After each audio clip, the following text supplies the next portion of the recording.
Rebonjour les CM2. Alors encore une vidéo ce lundi matin pour mettre en place une nouvelle leçon de mathématiques. Donc on va continuer toujours sur nos problèmes de fraction décimale, enfin on va aller un petit peu plus loin. Donc on va voir aujourd'hui ce qu'est un nombre décimal. Donc décimal, on retrouve dans nombre décimal et fraction décimale. Donc si vous voulez un nombre décimal, on va écrire là pour que ça soit plus simple, un nombre décimal, c'est une manière d'écrire sous une autre forme une fraction décimale. D'accord ? Donc un nombre décimal, c'est un nombre qui a, ça vous le connaissez, qui a une virgule. Nombre à virgule. D'accord ? C'est un nombre donc, qui a une virgule. Donc, exemple 31,24. C'est un nombre donc, qui a la virgule, qui a la virgule ici, qui a une partie entière,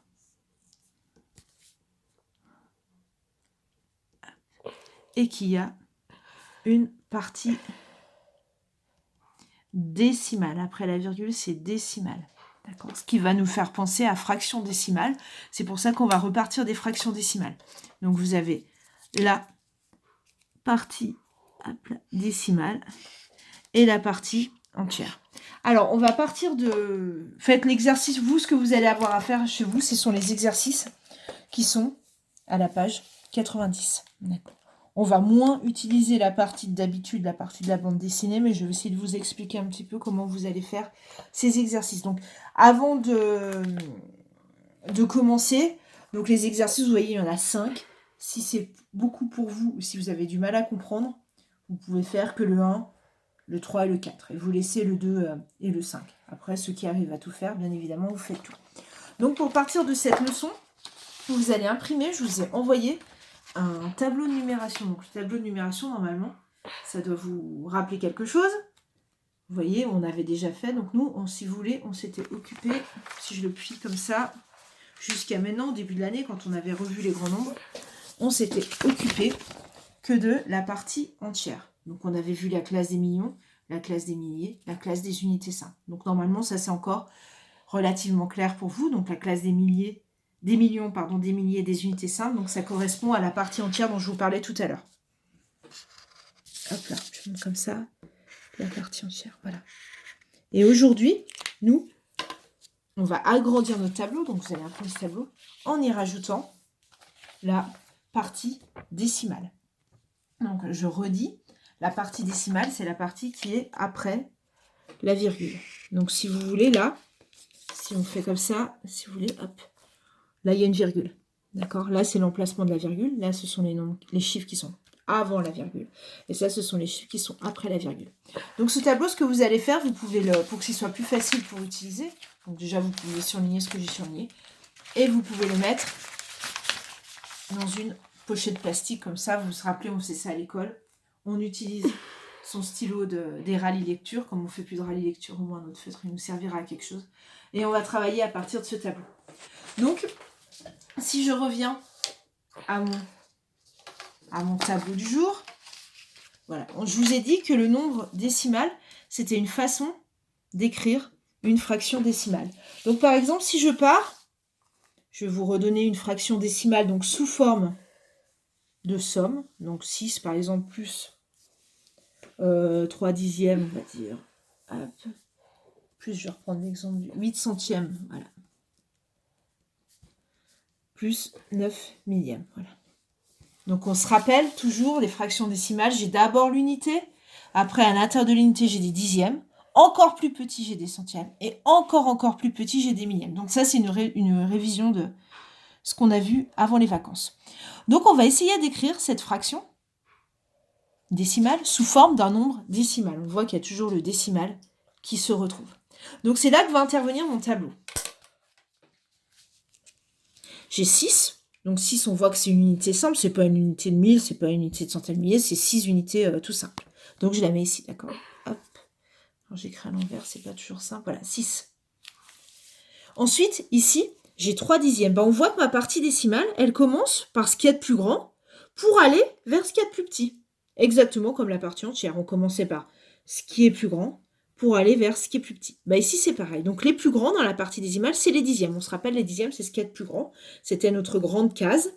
Donc si, les dixièmes, ils sont ici. Les centièmes, ils sont la case d'après.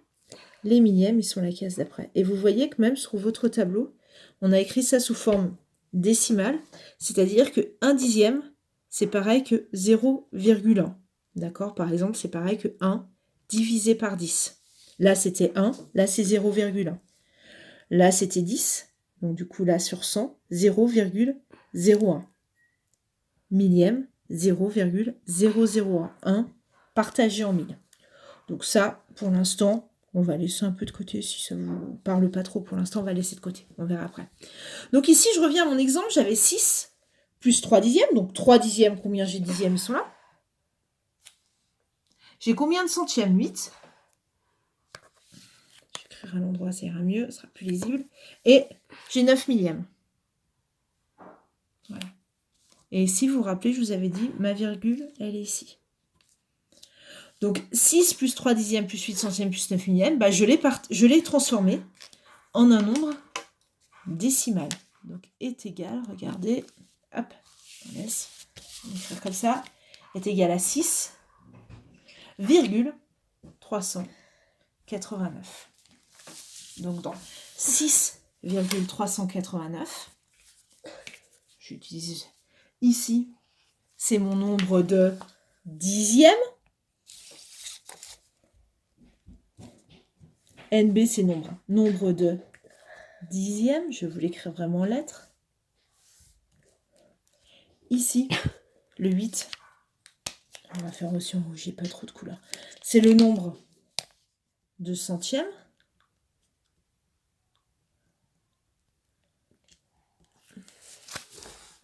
Et ici, c'est le nombre de millièmes. Voilà.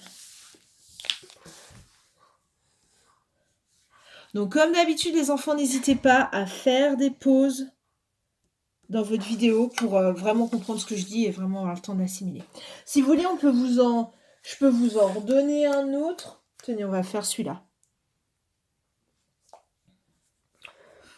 Je vous donne la consigne, vous faites pause, vous faites chez vous et après on corrige. Qu'est-ce qu'on peut faire celui-là? Voilà. 12. Je vais écrire comme ça sera mieux. 12 plus 3 centièmes plus 8 millièmes. Pause sur votre vidéo. Et après, on va corriger. Moi, pendant ce temps, je réefface mon... Oh, c'est pas génial, j'aurais dû prendre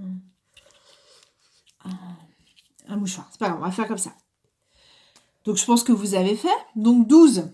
Bah, 12, une dizaine. On est dans la partie entière.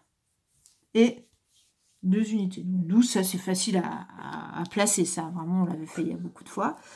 Notre virgule. Ah, j'ai 3 centièmes. Tiens. Alors, ce qui fait que là, je laisse une case vide. J'ai 3 centièmes. Et j'ai 8 millièmes.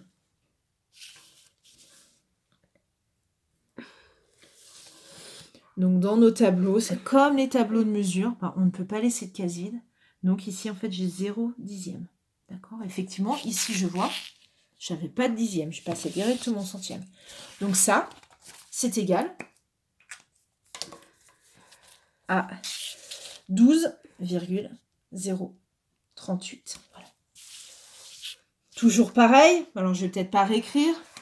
Mon chiffre des dixièmes, mon chiffre des centièmes et mon chiffre de millième. D'accord?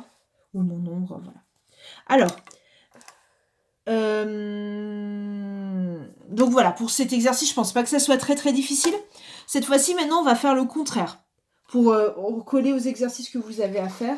Et après, on finira par une petite leçon. Alors, cette fois-ci, je vais vous donner 125, comment on peut faire 25, on va faire comme ça. 248, voilà. Donc cette fois-ci, c'est le contraire. Vous avez le nombre décimal, il va falloir transformer ça sous forme d'une addition d'un nombre entier de fractions décimales. Alors, si on ne sait pas bien, si on n'est pas encore très sûr, alors il y en a plein qui sauront faire tout de suite sans repasser par le tableau. Bah, si on n'est pas très sûr, hop là, je mets là pour séparer, je remplis mon tableau. Donc ma partie entière, 100. Je vais écrire comme ça sera plus facile autrement je fais l'envers. 125, ma virgule, et ensuite j'ai 248.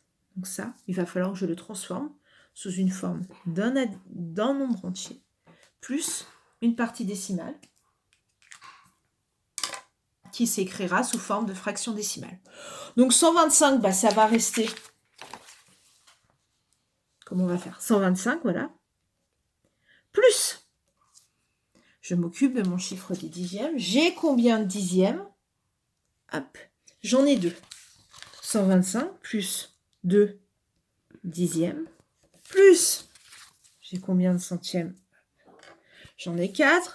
Plus 4 centièmes. Plus, j'ai combien de millièmes? 8 millièmes. Donc, c'est exactement le contraire avec le tableau. C'est très, très, très simple. Voilà.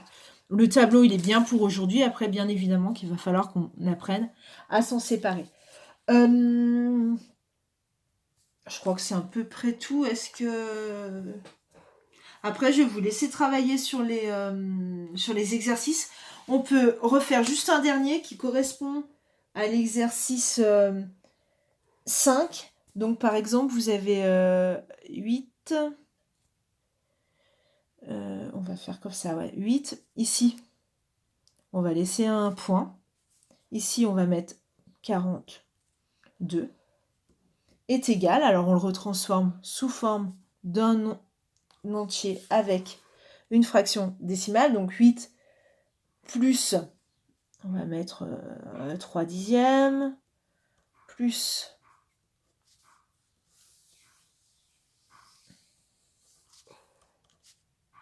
Voilà, par exemple. Et si vous voyez, vous avez des interrogations, il faut remplir le chiffre qui manque. Donc voilà. Donc ici, qu'est-ce qu'on va mettre? Bah, comme on sait qu'ici, c'est la partie entière, puisque c'est juste avant les dixièmes, bah, j'ai l'exemple là. Ma partie entière, c'est 8. Pardon. 8. Mes millièmes, bah, ils sont là. C'est 2. Voilà, donc c'est des petits exercices qui sont sous forme différentes et qui permettent un petit peu de travailler aussi cet exercice de passer d'une fraction décimale à un nombre décimal. Donc pour aujourd'hui, je vous laisse travailler sur l'exercice 1, 2, 3, 4, 5. Ou alors, si vraiment on a du mal ou on n'a pas trop le temps, 1, 4 et 5, on va faire comme ça. Et je vous enverrai les corriger, donc comme ça vous pourrez vérifier si vous avez un problème. Si vous avez la moindre question, vous n'hésitez pas à me renvoyer un message. S'il faut qu'on réexplique par WhatsApp, on réexplique par WhatsApp. Mais je pense que ça ne devrait pas être trop difficile. Enfin, je suis assez optimiste sur cette notion. Donc voilà, bah écoutez, je vais vous laisser pour l'instant. La leçon, on la fera jeudi. Je vous reviendrai avec vous jeudi. N'hésitez pas à faire des pauses dans la vidéo pour bien comprendre ce qui se raconte. Et voilà, n'hésitez pas aussi à utiliser votre tableau et à le mettre sous une pochette pour pouvoir travailler dessus. Le tableau, on le réutilisera jeudi, donc ne le mettez pas trop loin. Voilà, à bientôt les CM2.